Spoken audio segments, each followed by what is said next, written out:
Terence Crawford Blindsides Stephen Espinoza. ERROL Spence had no backup plan. Alright, y'all, let's talk about it. So, Stephen Espinoza came out and said that he felt blindsided by the whole Terence Crawford David Avanesyan fight, and he said that he felt like negotiations were moving forward and everything was lining up for the fight to actually happen, and basically doesn't know why Terence Crawford pulled the rug from out under them at the last minute and went with the David Avanesyan fight. You know what? I've been thinking about it. I've been trying to figure out why would Terence Crawford turn down the biggest payday of his boxing career. Now, I know everybody's saying, well, the biggest payday of his boxing career is David Avanesyan. He's getting $10 million. He's never gotten $10 million for a fight before. We don't know. Nobody knows what that back end money was going to equal to. They were getting pretty much all the back end money and a small percentage up front to actually take the fight. So we don't know what that fight would have generated. You know, before the Maypac fight, nobody knew that that fight would generate over $200 million. I mean, that was not in their foresight. They knew it would be one of the highest grossing fights and probably one of the highest watched fights in boxing history, but nobody knew that it would set a boxing pay-per-view buy and sale record, you know, that might never be broken again. You know, nobody anticipated that. So when you look at the ERROL Spence versus Terence Crawford fight, you got to ask yourself, what was the realistic number they possibly could have hit if that fight would have actually went off, and how much could those guys realistically have generated off of that fight, and why would Terence Crawford turn that down? And in my eyes, I think realistically, a realistic number for the ERROL Spence versus Terence Crawford fight would be somewhere around, I think it has the power to generate somewhere around 20 to 25, maybe 30 million on the highest end.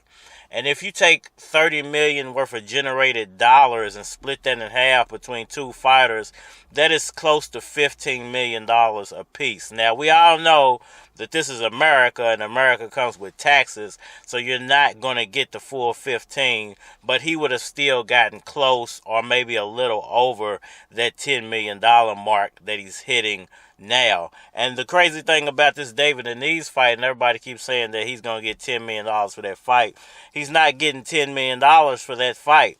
The gross of what they're going to pay him is $10 million, but the amount that he's going to get is closer to $5.5–6 million. So he's actually only getting what he was getting before, to be honest. The same thing that Bob Arum was paying him, maybe $500,000 more, maybe $1 million more. He's getting that for the David Avanesyan fight. He's not getting a full $10 million. If they're willing to pay you 10, the government's going to take almost half of that. So you're not getting a full $10 million. So people need to stop saying that. He's only getting about 5.5 or $6 million off of the David Avanesyan fight. So in actuality, the ERROL Spence fight, even if they only generated $30 million, which means that they would have had to hit somewhere around 800,000 buys, I believe it is, 900,000 buys. Not even a full million would get them around $30 million of back-end money. And now that's not even including the gate. That's not including concessions. That's not including, promotional signings and all that other stuff that comes along with a professional fight. So you're really talking about somewhere around 15 million a piece that they could have actually got full. I'm talking about full dollar amounts, once you add in all those extra things that come with back end money that they could have generated off that fight. So compare 5 million for a David Avanesyan fight to 15 million for ERROL Spence Jr. fight. It should be a no-brainer. Now, why would Terence Crawford turn that down? Now that I've broken all that down for you, why would Terence Crawford actually turn that down? Why would he go with a David Avanesyan fight? And I've been thinking, I just blew my horn. But I've been thinking that this is almost like it was purposely done to embarrass Spence and PBC. And let me explain why. You know, Terence Crawford felt slighted by the 60-40 talk. He felt slighted by the 70-30 talk. He felt embarrassed by all that. And I do feel like he never intended to fight Errol Spence Jr., so he just went along with the whole negotiation process just to kind of keep his name around, because the whole Bob Arum situation had just popped off. He had just left Bob, which means he wasn't getting as much publicity as he normally does, even though he's still with ESPN and they talk about him because they're his sideline backer. But he wasn't getting the type of promotion he was getting. His name had been dragged through the mud by Bob when Bob said that he don't generate dollars. And I think the Errol Spence saying that he was only worth 30% or 40% hurt Terence Crawford's feelings to the point and people say he's stubborn, he's bullheaded, he's hard-headed, and he got a bad attitude and a bad temper. And I think all of that came into fruition when it came to the negotiating process. I think Terence Crawford put all of that anger and all of that frustration that he wasn't going to get out of the contract into ducking the fight, basically turning the whole negotiating process into a public publicity stunt and keeping his name in front of everybody. And at the end of the day, he had already been negotiating that deal with Blue Blood, BLK, and the David Avanesyan fight probably pretty much half of that time. I think from probably midsummer on, he had already had that fight in the bag. So he already knew what the outcome was going to be, and the outcome to him, I think, was to embarrass Errol Spence Jr. Now, how do you embarrass Errol Spence Jr., you say?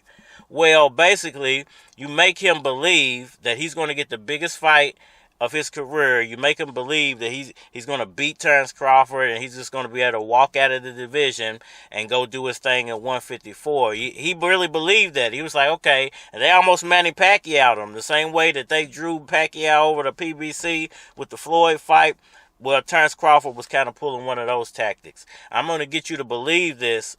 And the whole time, Errol Spence is saying, I'm not focused on anything else. I'm not focused on nothing else but the Terence Crawford fight. So what does that do to Errol Spence? It makes him have to make a hasty decision that might change the course of his career, and it embarrasses him at the same time. It makes him make a hasty decision because instead of fighting Crawford, you got all these mandatories standing behind you, and they're not slouch fights like Crawford just took. And on top of that, you got embarrassed because you don't have a backup plan. You have no backup plan. There was never a forethought or even a thought about a backup plan or what you would do if Terence Crawford pulls out of the situation. So it kind of leaves him with like egg on his face and leaves him kind of looking silly, and PBC looking silly, like they don't know how to do business correctly. And I think that was the game plan of Terence Crawford. If I can't get what I want, well, I'm going to expose PBC and Errol Spence. I'm going to leave them in a peculiar situation, and then they're going to look really silly and like they're not professional when it's all said and done. Y'all let me know what y'all think about that down in the comment section below. Hit that like button for me. Share. Subscribe. Holler at me on all social media platforms, Facebook, Instagram, YouTube. You're more than likely to get a response on the tube. So holler at me over there. It's your boy, and we are... It's your boy Keys, neighborhood employee. Niggas knew that I was coming with fire. Y'all ain't up to my pie and up under a car. Your head under a tie, it's the S and the I. Player, we supposed to win. I'm in the booth focusing with coke in hand. Dude hate it when you see the chief running in. Ass mouth hurting like his wisdom teeth coming in. Now that's a roundhouse kick. Come round your house, letting rounds out quick. From Newburgh to downtown, it's that Midwest to down south shit. Y'all ain't fucking weed. She chillin', tryna put the feel on the mind. What's good? She nothing, sitting tryna show his niggas how to ride.